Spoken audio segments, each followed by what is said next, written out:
Today is a vacation day, but I love school more than a vacation. But I like the vacation because I can play with my mom all day. But the bad news is we've got some homework at school. So that's a little bit bad thing, but I really love to go to school, really, more than a vacation. And now today we're gonna read The Magic Tree of Merlin Mission, Book 25, A Shadow of the Shark and the Enemy Star. I'm reading at chapter 5, Yacht Theme Park. Now Jack and Annie were gonna go to the Yacht Theme Park, and then they are reading at chapter 6. Now they're gonna meet some shark. Yeah, they've already met some shark. Now they're gonna go to the theme park and have a lovely spa hotel, and they're gonna go to snorkel at the sea, not Caribbean Sea, because they've got sharks. They've seen that before. Now, are you ready to read this one, but with a lot of stories? And now here we go. And first, you can read The Magic Tree of Merlin Mission, Book 25, Shadow of the Shark, started at chapter 5, Yacht Theme Park. There, those are steps I was talking about, said Annie. She pointed to the rickety wooden stairway, clinging to the side of the cliff. What? Said Jack. I know, it doesn't look safe, said Annie, but I don't see any other way to get up there. Jack looked up and down at the beach. Me neither. I guess we'll have to try it. Lugging their bags, Jack followed Annie to the stairs, and Annie started up first, the weathered boards creaking up in her weight. Careful, said Jack, holding to the railing. You too, said Annie, calling out. Jack started climbing to the rickety stairway. Gripping to the handrail, he took one step at a time as the wind shook the stairs. At the sound of the drums that floated down from above. Suddenly, Jack's feet broke through to the boards. Hanging on tightly to the railing, he kept to the next step has broken. One crashed to the ground. You okay? Said Annie. Yeah, barely, Jack asked as he kept climbing. He clung to the railing, glaringly placed into the one foot after the other. Finally, he followed Annie from up to the top of the step onto the rocky ground on top of the cliff. We made it, Annie said. I can't believe they built such a bad staircase, said Jack. They probably wanted to look as real as possible, said Annie, like in olden times. Yeah, but how about safe, said Jack. If someone falls or this whole thing comes crashing down, people will really hurt. Oh, we should tell our hotel to post a warning or something, said Annie. About the rickety staircase with the broken step, said Jack. As he caught out his breath, he listened to the drum, that flute music coming from behind the high stone wall. And the smell of a wood smoke had filled with the air. By now, the full moon had risen up to the park, giving everything a blush tint. Oh, it sounds like a great, isn't it? Said Annie. Yeah, it does, said Jack. It had to admit that the theme park should seem really inviting. I wonder how we get inside, said Annie. Hold on, said Jack. He took out the travel guide. By the light of the moon, he studied the map. It looks like a wall ruins all the way around the park. And the entrance is on the other side with the ticket booth. Oh, and there's a visitor's bureau. They can help us find the hotel. But we're checking the show first, right? Said Annie. Sure, let's go, said Jack, as they started wandered along the wall. Bellowing horn sounds came from inside park. Whoa, what's that? Said Annie. She ran ahead, and when he caught up with her, she was looking through the narrow opening into the wall. It's definitely a song and dance spectacular, she said. Look at these great costumes. Annie stepped aside so Jack can peek through the opening. He saw the long shadows of stone buildings. In the front of the buildings was an open square, bright and with a firelight. Dancers and music were perfuming around the roaring bonfire. Dozens of people was watching from the side, some standing and some sitting on the ground. It looks great, said Jack. Let's find the entrance. Oh, let's get a sneak in through there, said Annie, before the show ends. What about our ticket? Said Annie. If we spend time for looking to the ticket booth, we'll lost our show, said Annie. We can pay on the way out. This is a chance of a lifetime. Okay, said Jack. Yes, said Annie. She turned to the sideways and into the slide through the narrow opening. See, no problem, she said from another side. Take this, said Jack. He pushed their bulky bag with the opening. The squish sideways between the thick slabs of rock. Jack shook his bag from Annie, and then they hurried across the grounds from the park. When they got to close the bonfire, they stood near the back of the square.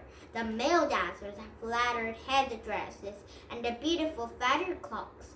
They wore on arm-leg bracelets made of gold and silver. They had painted faces with tattoos. Some of them waved as bears and sheep. They shook their bodies. Near the dancers, sober musicians had played wooden flutes. Others had rattled hollow into the gold instruments that rang loud bells. Oh, I think it's some instruments. Like sounded like a bell and looks like a bell too.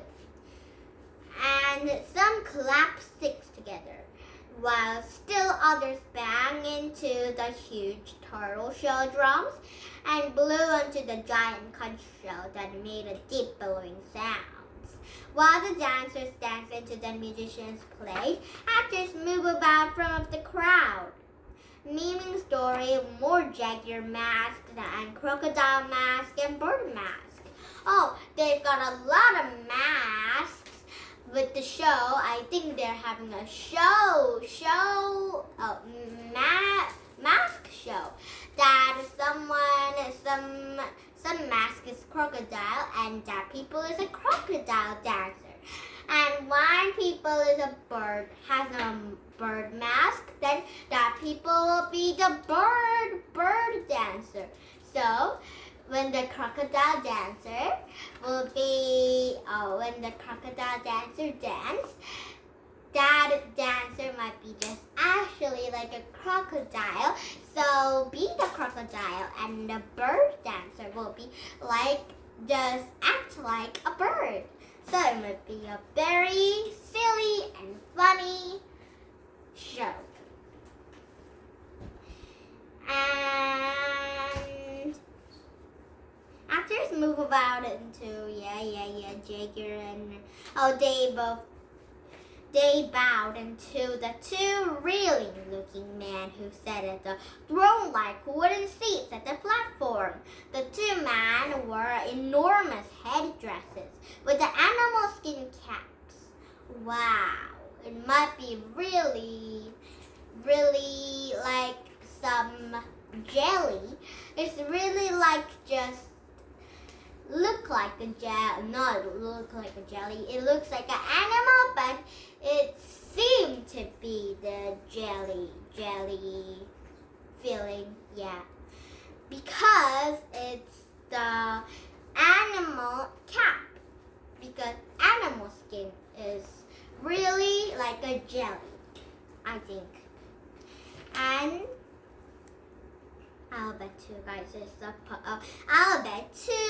Those two guys are supposed to be the ancient Mayan kings, whispered Annie, and the ones behind them as the bodyguards. This is spectacular. Jack had to agree, even though none of it made sense to him. He looked around at the crowd watching the show. He noticed that the women and the girls wore colorful dresses and the large pieces of jewelry. Oh, I think they're really like a Richie style. And the men and the boys of lounge clothes or feather robes. Many wore the headdresses. Oh, look. It's really like animal parade, like animal show picture. Oh. The men and boys are love clothes or feather robes. I think they will gonna look at the show and then have a show and look more at the inside. Don't you think this is a little weird and everyone into the engines wearing costume? Jack whispered. I love it, said Annie. Maybe the show is a really related show, so maybe a Dean's place at the park. But when you buy a ticket, you get a costume. I'll find it out. She stepped into the oval of some young boys have feathered of robes who watch it to the dancers. Excuse me, she said. The couple of the boys have turned it around and looked at her. They jumped and frightened before Annie could ask about some costumes. One of them darted to the woman, grabbing her hand and pointed to Annie. The woman cried with alarm. Whoa, what's that about? Said Jack. I think they're just acting, said Annie. More and more people were turning to look at Jack and Annie. Some whispered and pointed, all over expressions of fear and wonder.